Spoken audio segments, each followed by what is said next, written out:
Hello everybody, welcome back. This is Mr. Rag.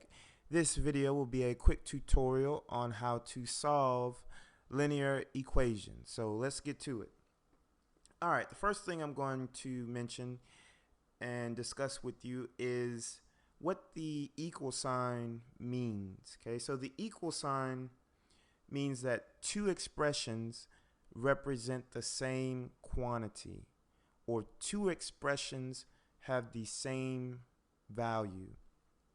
So, for example, the expression 2 plus 3 has the same value as the expression 5.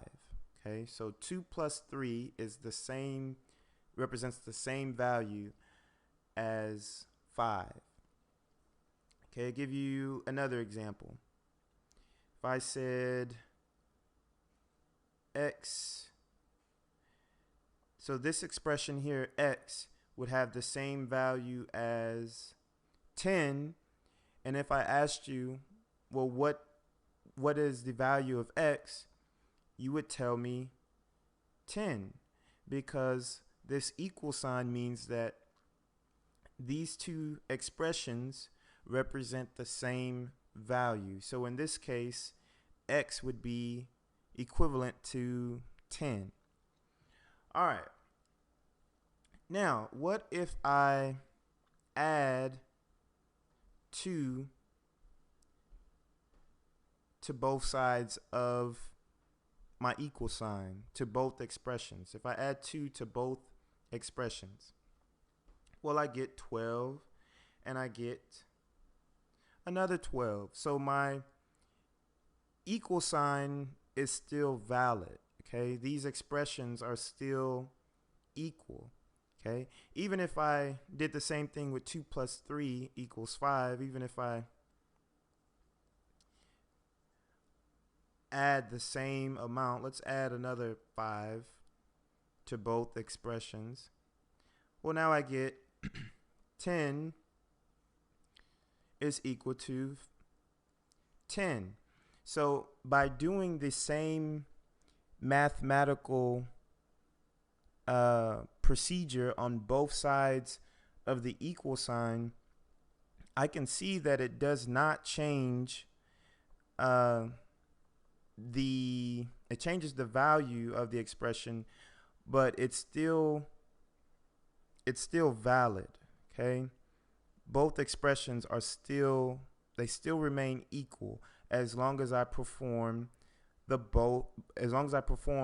operation on both sides of the equal sign. So what we're going to do to solve for equations is we're going to perform inverse operations,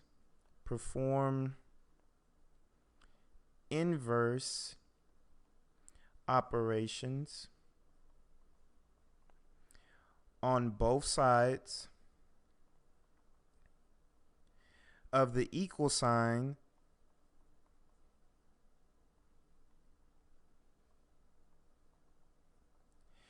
to get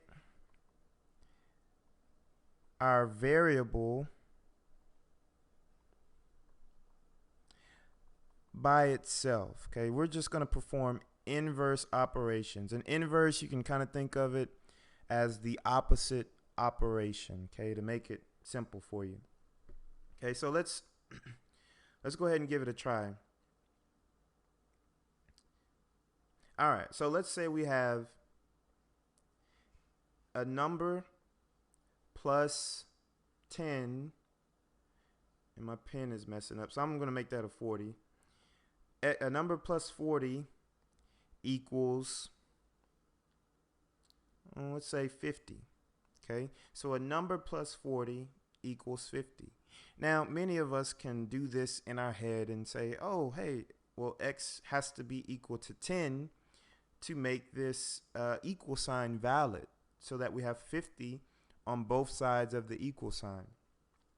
But sometimes it's not that easy, and we can't just work it out in our head. We have to perform inverse operations on both sides of the equal sign. So what we're going to do to get x by itself is I'm just going to do the opposite of adding 40, and I'm just going to take away 40. Okay. Now, if I take away 40 on both sides of the equal sign, my expressions should still remain equal to each other because I'm doing the same operation on both sides. So 40 minus 40 is 0. So I'm just left with x, and 50 minus 40 gives me 10. So I can see that the value of x in x plus 40 equals 50, the value of x is equal to 10. Okay, let's do one more example. All right, so I have, let's go s minus 8 is equal to, I don't know, 36. So a number minus 8 is equal to 36.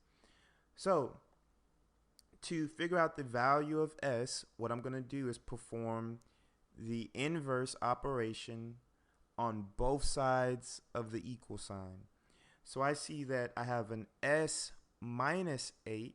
So what I'm going to do is I'm just going to add 8. Yep. If my pen will work. Just going to add 8 to both expressions. Okay, I'm going to add 8 to both sides of the equal sign. So a minus 8, or you can kind of think of this as a negative 8.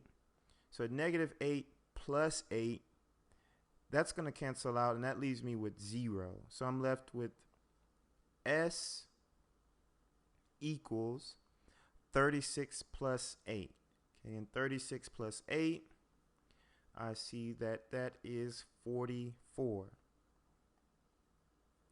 So in this expression, s minus 8 equals, or this equation, s minus 8 equals 36, the value of s is equal to 44.